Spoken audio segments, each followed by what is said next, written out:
Hello everyone! In this lesson, we will cover the topic of consonant harmony in Turkish language. So let's start. Now, before we explain the rule of consonant harmony, we have to recall from lesson 3 that consonants in Turkish language were classified into two different categories. The first category of consonants was based on the continuity of voice, while the second category was based on the softness versus hardness of the consonants. Now, for this specific lesson, we need to know the hard consonants, which are f, h, s, ş, p, ç, t, k.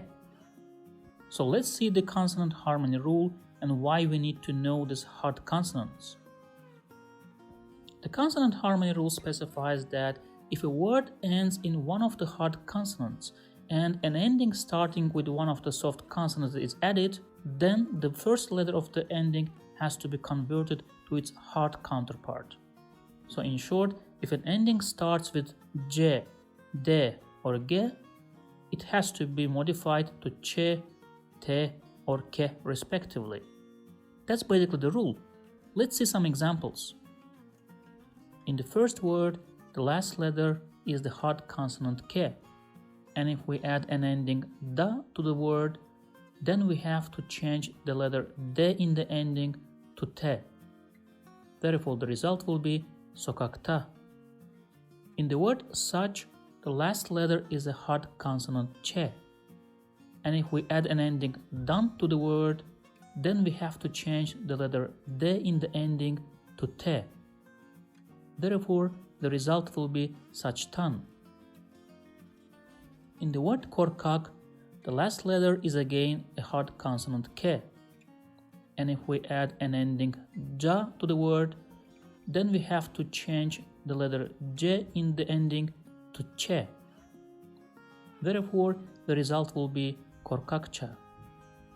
In the word aş, the last letter is a hard consonant ş, and if we add an ending j to the word, then we have to change the letter j in the ending to ç.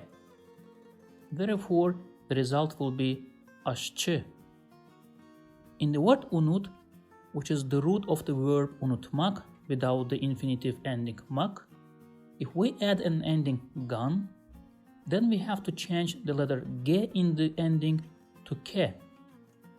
Therefore, the result will be unutkan.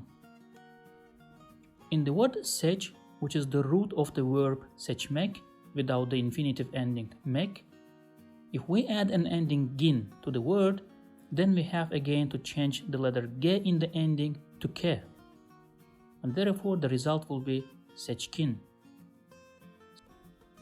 Of course, as is the case with any rule, the rule of consonant harmony also has exceptions. The first exception is related to some compound words. For example, the word akciğer, which means lung, is composed of two different words, ak and ciğer. However, we don't change the letter c to ç in between. Second, in the word dikdörtgen, which means rectangle, we don't change the letter d to t, and therefore leave them as they are.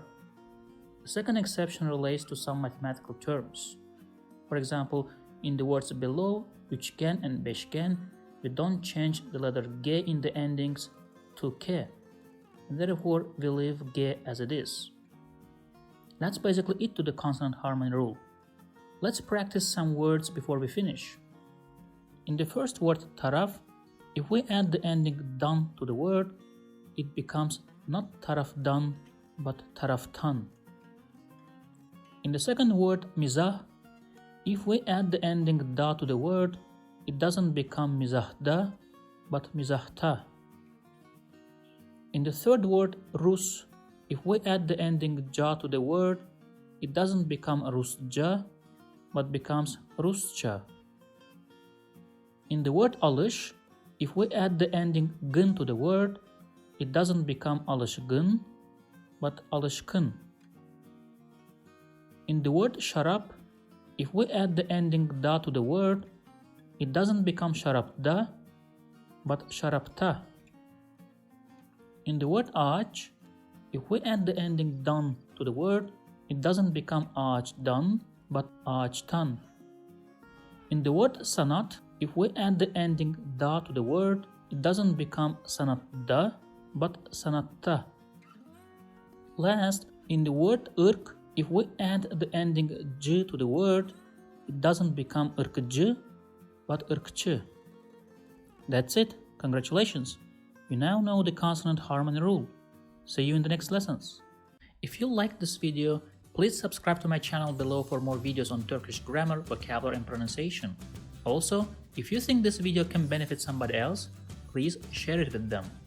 Last, if you have any comment or request, please provide your feedback in the comment section below and I'll do my best to respond as soon as possible.